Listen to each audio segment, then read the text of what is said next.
Bonjour les amis, c'est Starter, je suis ravi de vous retrouver pour parler de Formule 1 et d'un nouveau Grand Prix.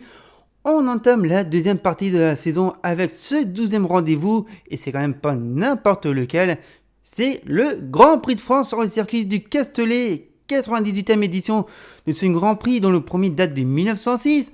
Ça ne rajeunit pas depuis 1971 sur le Castellet. Le circuit du Paul Ricard qui nous accueille dans la configuration de 5 km 842, 53 tours dans ce Grand Prix, 2 zones de DRS, une stratégie à un arrêt, voire 2 pour certains. Et c'est surtout le 6e Grand Prix le plus ancien de la Formule 1. C'est la 62e fois que la Formule 1 accueille un Grand Prix de France dans son calendrier.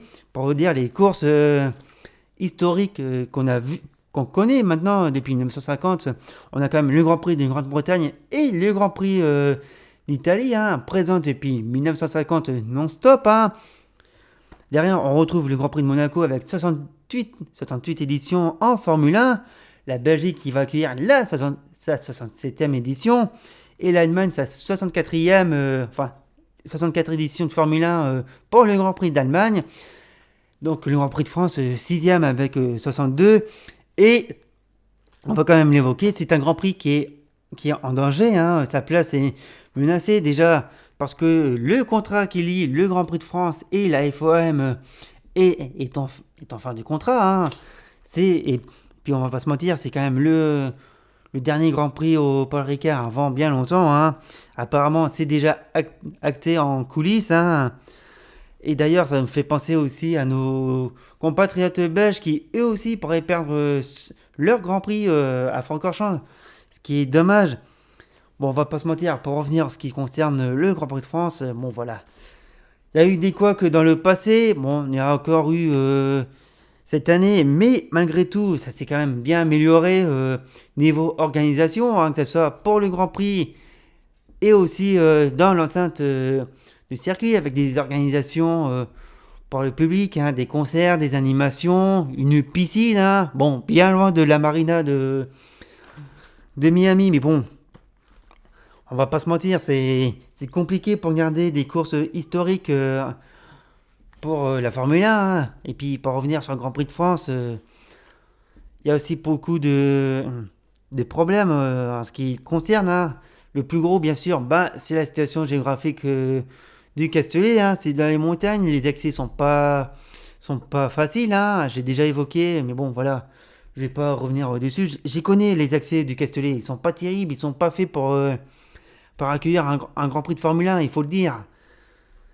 Parce que quand même, la situation géographique du Castellet, qui est sur des plaines en montagne, avec des routes de montagne pour y accéder, c'est pas évident. Et puis surtout, le détail qui tue quand même, c'est que les Anglais n'aiment pas le Castellet, mais pas du tout. Et ça, je sais pas si ça peut jouer dans l'avenir du Grand Prix. Enfin, les Anglais qui détestent le Castellet parce que pour eux, ils considèrent pas ça comme un circuit. Déjà, qui considèrent pas le Grand Prix de France comme un Grand Prix. C'est vrai, mec, on peut parler de Silverstone, c'est pas mieux non plus. Mais voilà, le Grand Prix de France donc est en danger. C'est peut-être, comme je vous le disais, la dernière fois qu'on voit un Grand Prix de Formule 1 en France. En 2023, c'est sûr, on n'aura pas de Grand Prix, sauf avec un sauvetage de dernière minute. Mais bon, les chances d'y croire sont très faibles. Alors bien sûr, il y a peut-être des plans pour sauver ce Grand Prix. On parle de l'alternance avec d'autres courses, avec la Belgique et peut-être de l'Allemagne, vu que le groupe Volkswagen arrive en Formule 1 avec Porsche et Audi. Ou alors, peut-être en plan B, au cas où il y aura un Grand Prix qui pourrait se faire annuler au dernier moment. Mais bon, voilà, on va pas se mentir. Ou après, il y a bien une autre idée. On quitte le Paul Ricard, on soit on retourne à Manicourt, ou alors, comme certains le voudraient, on va au Mans, sur le circuit Bugatti. Sauf comment on préfère l'endurance et la moto qu'à la Formule 1. Point. Mais voilà, mais c'est dommage qu'on perdrait ce Grand Prix qui est quand même un rendez-vous populaire. On a quand même 200 000 personnes qui sont venues pour ce Grand Prix de France. D'ailleurs, ça n'a pas été noté l'affluence de ce Grand Prix. Bah, bien sûr, on est bien loin des 300 000, des 400 000 hein, que les partis médias annoncent fièrement sur le réseau international du Grand Prix, disant regardez, on a 300 000, 400 000 personnes sur un Grand Prix, c'est extraordinaire. Voilà, nous on fait 200 000 et c'est dommage. C'est dommage d'avoir une affluence assez faible par rapport à d'autres Grands Prix, mais voilà, il faut quand même noter 200 000 personnes qui sont venues voir le Grand Prix de France. Nous, on prend, voilà, il faut le dire. Et c'est surtout un rendez-vous populaire, je vous le disais, puisque on a quand même une équipe en Formule 1, une équipe gagnante. On a quand même des pilotes vainqueurs du Grand Prix avec Esteban Ocon et Pierre Gasly. Et voilà, ça serait vraiment dommage de se priver de ça. Puis surtout, on a un Charles Leclerc qui est presque à domicile, le Monégasque qui est presque chez lui, qui a débuté dans la région en karting, en sport auto. Donc vous voyez, on a beaucoup de choses pour dire que le Grand Prix de France doit exister. On a quand même des circuits internationaux, on a quand même une histoire en France, et surtout Paris-Rouen 1894, la première course automobile au monde. Allez, c'est français, le premier Grand Prix c'est français, puisque dans toutes les langues on dit Grand Prix c'est français, hein, qu'on le dit en anglais, en allemand, en italien, en espagnol, en chinois, en japonais, quelle que soit la langue parlée dans le monde, Grand Prix, on le dit dans n'importe quelle langue et c'est français. Voilà. Alors les roast beef, faites pas chier. Et ce Grand Prix de France est quand même noté, comme je vous le disais, par la deuxième partie de saison, puisqu'on est dans le deuxième rendez-vous sur les 22 du calendrier 2022. Et surtout, les équipes amènent beaucoup d'évolutions, que ce soit chez Red Bull, Ferrari, mais les évolutions, on les a vues chez McLaren, chez AlphaTauri, chez Alpine, on a même vu chez Haas. Ouais, il y a un plan d'aileron avant qui a changé, mais voilà, il n'y a pas grand-chose comme évolution chez Haas. De toute façon, les évolutions vont arriver pour le Grand Prix de Hongrie, pour l'équipe américaine. Mais voilà, les équipes arrivent sur un circuit assez technique, assez intéressant pour les évolutions et voir si ça fonctionne. Et surtout, on voit que ça a très bien fonctionné chez certaines équipes. On va l'évoquer d'ailleurs dans cette vidéo. Et on commence tout de suite par les qualifications maintenant. Les qualifications de ce Grand Prix de France qui ont vu Charles Leclerc à nouveau en pole position devant les Red Bull de Max Verstappen et Sergio Perez. Lewis Hamilton quatrième temps dans la séance devant Lando Norris et George Russell. Derrière, on retrouve Fernando Alonso 7ème sur Alpine avec Yuki Tsunoda. On a Carlos Sainz et Kevin Magnussen sans chrono, on va l'évoquer de toute façon. Dans la deuxième partie du tableau, on retrouve Daniel Ricciardo devant Esteban Ocon qui devance Valtteri Bottas, Sebastian Vettel et Alexander Albon. Pierre Gasly très loin dans la séance devant Lance Stroll et Guanyu Zhou. Mick Schumacher 19ème temps devant Nicolas Latifi. Lanterne rouge à nouveau pour cette qualification. Et dans cette qualification très peu animée, hein, on va le dire, ça a tourné au vinaigre pour nos pilotes français. On a un Pierre Gasly qui attendait beaucoup des évolutions de son AlphaTauri qui ont montré des bons signes dans les essais du vendredi. Et là, ça termine très loin en qualification, hein, 6ème temps quand même pour le pilote normand. C'est vraiment dommage parce que quand on voit où Yuki Tsunoda est sur la grille, on se demande comment le Français qui était quand même assez haut en essai a pu retomber très bas en qualification. Bon, après, faut dire que le samedi aux essais, c'était pas la joie non plus, il était quand même assez loin. Et puis je soupçonne que le Français s'est fait piéger par le tête à queue d'Alex Albon en fin de Q1. Mais il le disait, on est très loin en performance, il faut qu'on travaille dessus. C'est vrai que il est très loin, Gasly, avec son AlphaTauri. Et c'est vraiment dommage. Après, on a aussi un Esteban Ocon qui aurait pu passer en Q3, mais qui s'est fait sortir aux derniers instants, ce qui est décevant. D'ailleurs, il évoquait, il avait peut-être une voiture qui ne répond pas à ses attentes, hein, qui est un peu prévisible. Il parle même d'un souci de châssis. Ça, par contre, c'est un problème du châssis, parce que si le châssis est défaillant en lui-même, la voiture n'est pas, n'est pas prévisible, elle ne répond pas à nos attentes, donc. Et puis surtout, les performances sont, sont assez faibles et se dégradent. Et un châssis qui n'est pas performant, ce qui peut-être commence à se fissurer, je peux vous dire, le ressenti au volant, vous l'avez. Hein. Vous n'avez peut-être pas de train avant, vous avez le train arrière qui répond pas comme il voudrait. Mais c'est dommage, d'ailleurs, en plus, il s'est fait sortir de la Q3 pour seulement 2 dixièmes. Ce qui est vraiment dommage. En plus, on a eu une piste qui a évolué quand même dans cette qualification, avec la chaleur aussi. On a quand même atteint des températures de piste allant de 50 à 60 degrés, ce qui est énorme. Hein.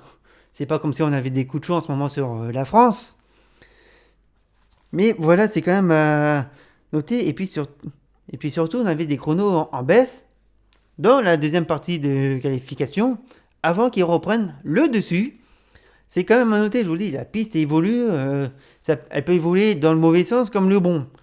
Donc les pilotes ont dû se sortir un peu pour essayer d'avoir des chronos plus rapides de ce qu'ils faisaient avant. Sinon, on a quand même noté des choses dans cette qualification. C'est surtout la différence de Vmax entre Max Verstappen et Charles Leclerc, puisque c'est eux qui nous intéressent pour la qualification. Puisqu'on a une Vmax de Max Verstappen de 339 km/h contre 333 pour Leclerc. Hein. Il y a 6 km/h de différence en ligne droite dans le Mistral. Je peux vous dire que ça pique beaucoup. Hein. 6 km/h pour les trouver, faut y aller. Et du coup, pour l'occasion, Ferrari s'est dit, bon, on va mettre en place une stratégie. Je vous fais un dessin. Donc, on peut s'inquiéter d'une stratégie correcte de Ferrari, surtout d'un dessin. Hein. L'idée est donc d'utiliser Carlos Sainz comme un aspirateur Dyson pour que Charles Leclerc gagne en Vmax dans la ligne droite du Mistral. Et bah, ça a marché. Bon, déjà, ça nous a inquiété. Hein. On a commencé à avoir de la neige en Normandie, pour vous dire. Et oui, ça a quand même fonctionné, cette stratégie qui a pu profiter à Leclerc pour avoir sa pole position. C'était donc d'utiliser Sainz comme un aspirateur Dyson, hein, pour essayer de donner de l'aspi à Leclerc dans la deuxième partie de la ligne droite du Mistral, dans le virage du Cygne, un virage qui se passe à fond, et aussi jusque dans le double droit du Bossé. D'ailleurs, on a bien vu pendant la qualification, par deux fois, Sainz s'écarter au tout dernier moment pour laisser la place à Charles Leclerc. Et ça a quand même payé hein, cette stratégie, puisque Charles Leclerc donc est en position de ce Grand Prix, la 16e de sa carrière. Hein, et il faut noter que c'est le troisième pilote au nombre de pôles chez Ferrari, 16 pôles positions. Il est derrière Niki Lauda qui en compte 23. Peut-être qu'un nombre qui sera battu dans la saison et l'année prochaine. Et à noter que le premier, quand même, c'est Michael Schumacher à 58. Et 58 pole position avec Ferrari, il faut aller chercher. Derrière, on a Red Bull qui répond présent, hein, et qui, c'est moi qui le dis, hein, qui aurait peut-être pu mettre en place la stratégie comme l'a fait Ferrari pour aller chercher la pole position. Hein. Perez, mode Dyson, pour permettre à Verstappen. Mais quand on voit le placement des Red Bull hein, sur un grille, on se dit que une Ferrari contre deux Red Bull, c'est quand même pas mal. Qu'est-ce qu'on a d'autre on voit qu'on a des McLaren qui commencent à reprendre le dessus hein, face à des Alpines qui les titillent au championnat constructeur. D'ailleurs, Ricciardo, ça commence à aller mieux en qualification, c'est une bonne chose.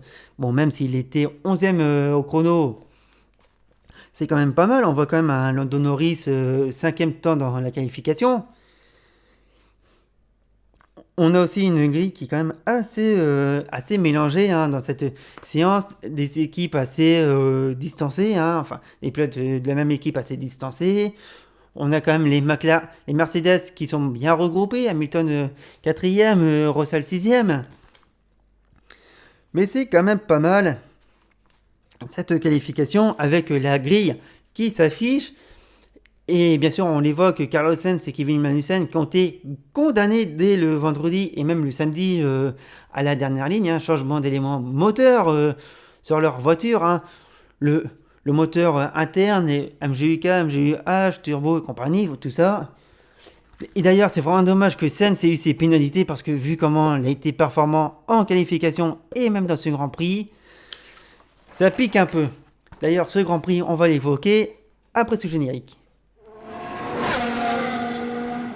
Le Grand Prix de France qui a vu la victoire de Max Verstappen pour la deuxième année consécutive sur le Castellet. Il devance les Mercedes de Lewis Hamilton et George Russell. Grosse performance des Mercedes. Derrière, on retrouve Sergio Perez 4e devant Carlos Sainz 5e devant son compatriote Fernando Alonso 6e. Lando Norris 7e devant Esteban Ocon et Daniel Ricciardo. Lance Stroll ferme le top 10 et le meilleur tour en course est au titre de Carlos Sainz.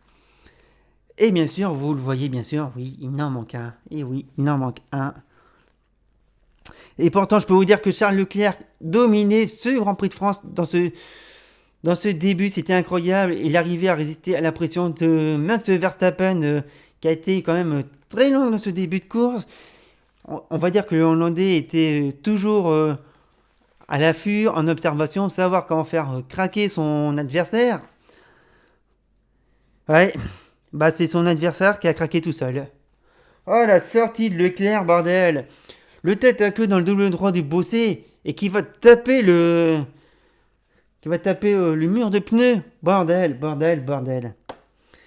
Putain, ça nous a fait chier de voir Leclerc à cet endroit qui n'est pas reparti.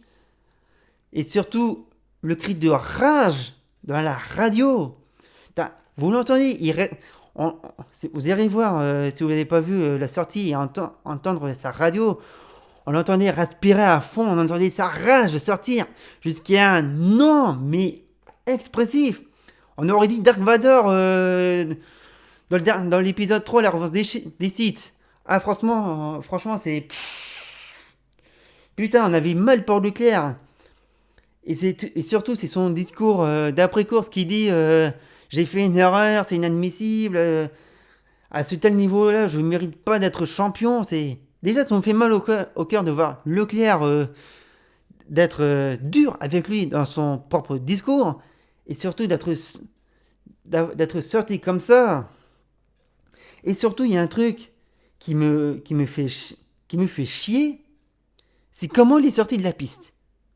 Comment il est sorti de la piste à l'endroit, dans ce double droit du Bossé, et comment il a pu aller taper la barrière de pneus. Et il y a un truc qui m'a choqué, c'est que il n'a pas été ralenti par les bandes abrasives du circuit. Vous avez ces bandes bleues et rouges qui font la spécificité de ce Grand Prix, de ce circuit du Castellet, qui sont des bandes abrasives qui ralentissent la voiture.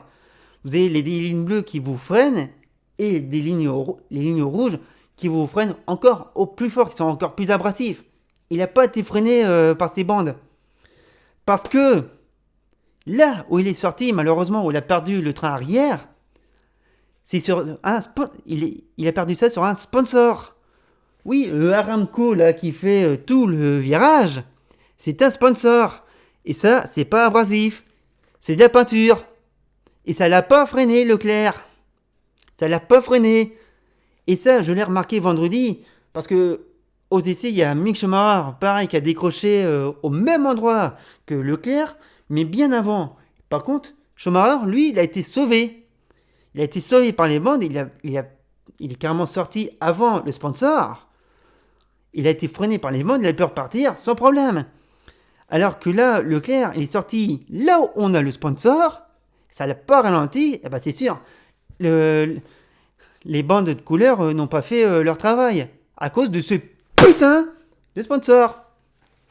Ah, c'est beau, hein, la Formule 1, de foutre des sponsors dans les virages et tout, et le retirer le soir même du Grand Prix parce que voilà, c'est bon, la course est finie, allez, on retire.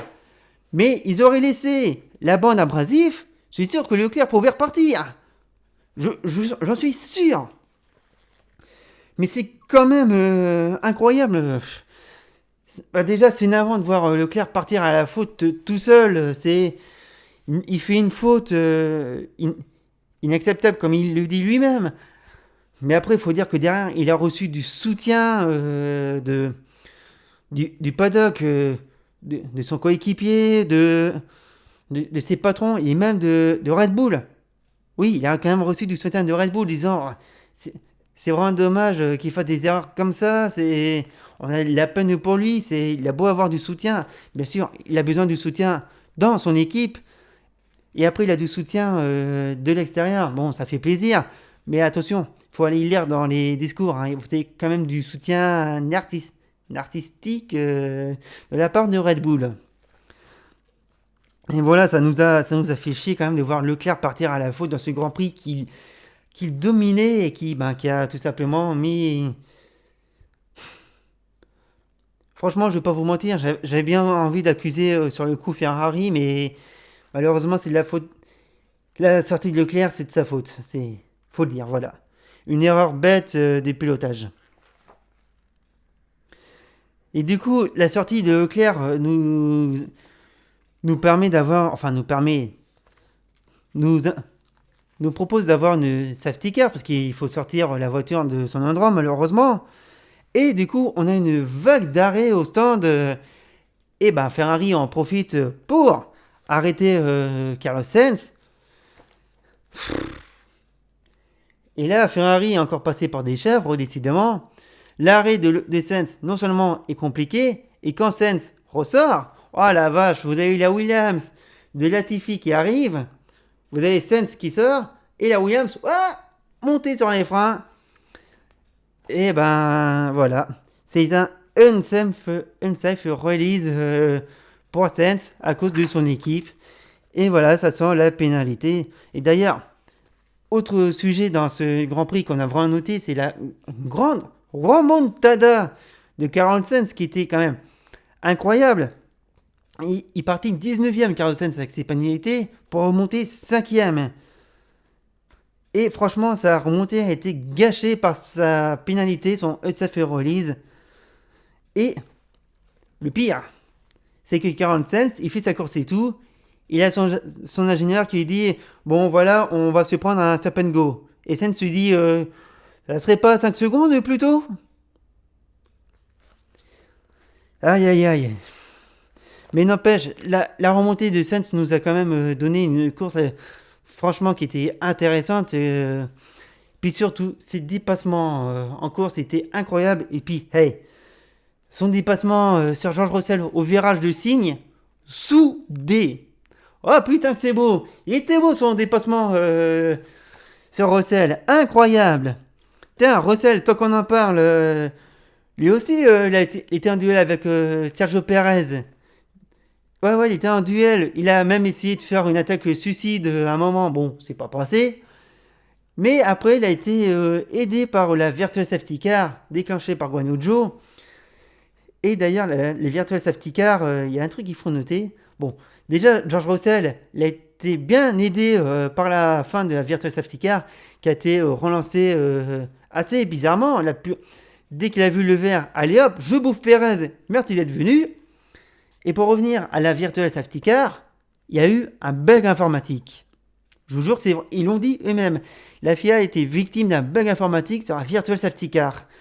Et c'est vrai parce qu'il y a un moment, on a vu Perez repartir et ralentir. Parce qu'il a eu deux contre-indications. Il a eu l'indication de fin Virtual Safety Car et Virtual Safety Car. Donc il a été obligé de ralentir. Et le problème, c'est que la Virtual Safety Car, les pilotes sont obligés de maintenir le rythme eux-mêmes entre leurs adversaires. Ils sont obligés de maintenir 40% de rythme du course. Quand, au contraire du full course yellow, vous avez une procédure sur les voitures, que ce soit en endurance ou en GT, vous appuyez sur le bouton, ça cale les voitures à 80 km/h et les écarts sont figés. Enfin, ils sont figés. Ça joue un peu, mais c'est figé. Il n'y a pas de très grande différence. Alors que là, le Virtual Safety Car, sont obligés de faire, les pilotes sont obligés de faire le travail eux-mêmes. Et ce qui est vraiment débile. Très honnêtement, je préfère le Faux Course Yellow à la Virtual Safety Car parce que le Faux Course Yellow est plus structuré et il y a moins de triche par rapport à la VSC. Il fallait le noter. Mais dans son ensemble de ce Grand Prix de France, qui a été quand même assez intéressant, malgré la sortie de Leclerc, on a quand même eu du bon spectacle. Hein. La course n'est pas jetée à la poubelle. Hein. D'ailleurs, elle a été très bien notée à Canal. Hein. Donc voilà, c'est pour dire que cette course a été quand même sympa. Il faut le dire. Elle a été très, très sympa à suivre. On a quand même des bonnes attaques. Bon, on a eu quelques rebondissements qu'on n'aurait pas voulu. Mais voilà, ce Grand Prix de France était intéressant. Et ce qui est quand même rare à souligner, ça nous a un peu rappelé les éditions de 2018. Hein. C'était quand même intéressant à noter. Du coup, ce Grand Prix, on va quand même voir de ce qui s'est passé pour les équipes, hein, puisqu'on passe au bilan des équipes. On va commencer par ceux qui ont remporté à nouveau ce Grand Prix de France après 2021. Je veux parler bien sûr de Red Bull, Max Verstappen, qui garde son titre de vainqueur de Grand Prix de France. Hein. Une victoire en solitaire quand même pour le pilote hollandais. Hein. C'est un peu dommage qu'il ait dû le faire hein, en solitaire, cette course. Mais voilà, il gagne, il faut le dire. Pour Sergio Perez, il revient de loin quand même dans ce Grand Prix. Il était dans un no man's land le vendredi et il est remonté très vite le samedi puis le dimanche en course. Bon, voilà, il termine au pied du podium, c'est un peu dommage. Je vous l'ai dit, il s'est fait piéger par un bug informatique de la Virtual Safety Car, ce qui est un peu dommage. Mais voilà, c'est vrai que Red Bull fait encore un très bon résultat et augmente encore son avance au championnat, que ce soit pour l'équipe et son pilote. Il n'y a vraiment rien à dire de plus pour Red Bull, contrairement à Ferrari qui pourtant maîtrisait vraiment tout ce week-end, que ce soit aux essais, aux qualifs et même pendant la course. Et il passe encore pour des buses. Bon, il passe pour des buses niveau muret des stands, hein, parce que enfin muret des stands et arrêt au stand, parce que voilà, il suffit qu'il se passe un truc dans leur équipe, un imprévu, pour qu'ils perdent tout leur self-control. Hein. L'arrêt au stand foiré de Leclerc, de Verstappen, de Sainz, je vais y arriver, l'arrêt au stand foiré de Sainz, et surtout l'ingénieur de Sainz qui dit n'importe quoi à la radio, et en même temps on a celui de Leclerc qui est pas très rassurant. Hein. Quand tu vois que les autres ingénieurs en piste sont plus calmes, posés, tu as celui de Leclerc, il hésite, voilà. Il hésite vraiment à lui parler. Mais oui, d'accord, t'as ton pilote qui est sorti, mais essaye de rester calme malgré tout la situation, bordel. Aïe, aïe, aïe, aïe. C'est vrai que la sortie de Leclerc, ça fout mal, on va pas se mentir. Et sinon, dans l'ensemble, on a Sainz qui sauve quand même les meubles. Et franchement, c'est très dommage qu'il ait dû payer sa pénalité moteur sur ce circuit où il était vraiment très performant. Je pense qu'il aurait pu signer en temps normal un podium, voire même la victoire. Ouais, je mouille, hein.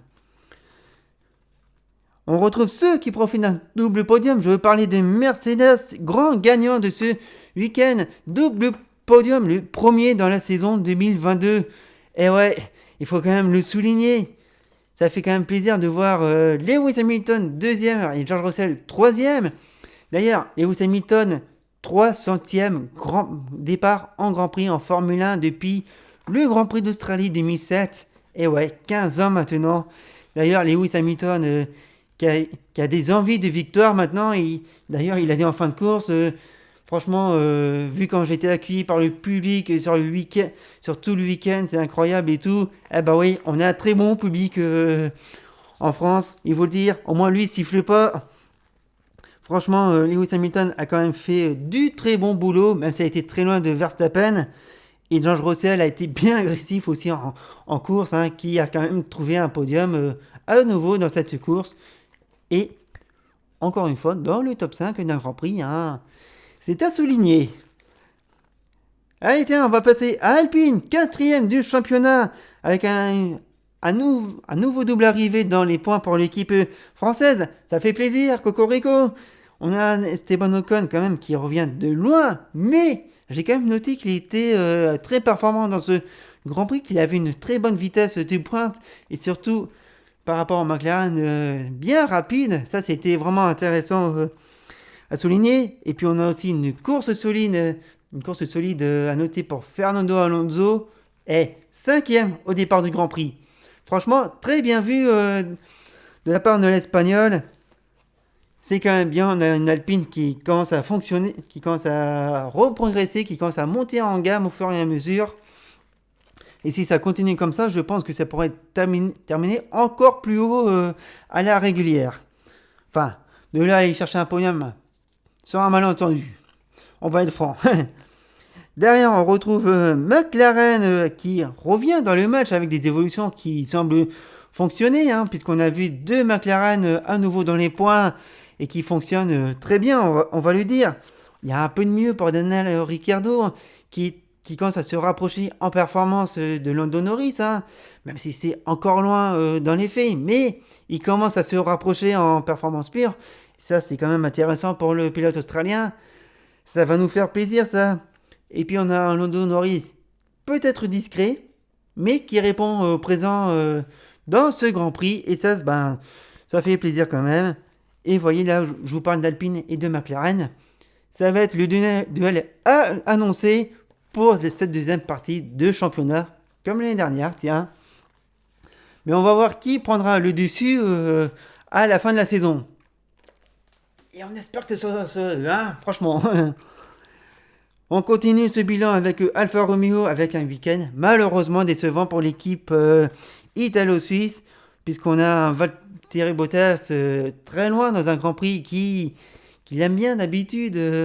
Franchement, il a été décevant, Valtteri Bottas. En plus, il attendait une stratégie qui n'a pas payé à partir sur les pneus durs. D'ailleurs, je crois qu'il a fait 2 arrêts dans cette course. Ça n'a pas payé. Et puis, à noter Guan Yu Zhou qui n'a pas eu un très bon week-end. C'est à noter parce que d'habitude, il est bien performant sur les courses. Et puis là, malheureusement, il partait de très loin. Et puis, il a connu un problème mécanique dans le Grand Prix qui a causé une virtual safety car. C'est un peu le plus mauvais week-end du pilote japonais. C'est dommage. On continue avec AlphaTauri, il fait une faute là. Enfin, on continue donc avec AlphaTauri, avec des évolutions qui marchent, mais qui ne permettent pas de progresser dans ce Grand Prix avec un Pierre Gasly très loin, parce qu'on le voit le vendredi performant et samedi, dimanche, pas une très bonne course. Bon, il a tenté une attaque pendant le Grand Prix la chicane nord, ça n'a pas payé malheureusement. Et puis on a Yuki Tsunoda, où il a vu une course ruinée par Esteban Ocon. Hein. Bon, il avait qu'à pas se mettre là aussi. Hein. Et puis surtout, Tsunoda qui a dû abandonner à la fin de ce Grand Prix. AlphaTauri qui paye encore un concept de voiture qui ne doit pas encore fonctionner comme ils auraient voulu. On continue avec Haas qui a un week-end à demi-teinte parce que on a un Mick Schumacher pas verni. En plus, victime d'un accrochage avec Guan Yu Zhou au double droit du bossé. Et puis on a Kevin Magnussen. Tiens, ça faisait longtemps qu'il s'est pas illustré dans un accrochage. Bon, il a dû abandonner après son accrochage. Mais voilà, c'est As qui n'a pas profité de ce Grand Prix de France pour nous redonner des performances qu'ils nous ont données ces derniers temps. C'est un peu dommage. Mais bon, on peut pas être partout, hein. Aston Martin qui nous fait une bonne course, même si on ne les a pas vus venir à ce résultat, hein, puisqu'ils partaient quand même d'assez loin. Et puis, on a un Stroll quand même 10e dans ce Grand Prix, qui a failli nous faire un double abandon au dernier virage, hein, au virage du pont, en plein milieu de la trajectoire, où Vettel a voulu tenter de passer. Faut dire que Je me demande s'il nous a pas fait un bloc pass, le Stroll là, sur Vettel au dernier virage. Vous imaginez un double abandon Aston Martin dans le dernier virage? Ça aurait été drôle. Et par le fils du patron en plus, quand même. Et on termine avec Williams, avec une voiture qui est en nette progression, avec quand même des voitures qui arrivent à se battre en peloton, hein, puisque c'est Albon qui a essayé de tenter d'avoir la meilleure performance. Hein. Je vous voyais, il était vraiment pas loin du top 10. Bon, malheureusement, c'est un petit peu reculé, dommage. Et puis Latifi qui était loin et malheureusement pas verni dans ce Grand Prix. Abandon également pour le Canadien. Voilà pour ce Grand Prix de France. On va passer au classement pilotes et constructeurs. Et ça commence à prendre de l'écart. On y va.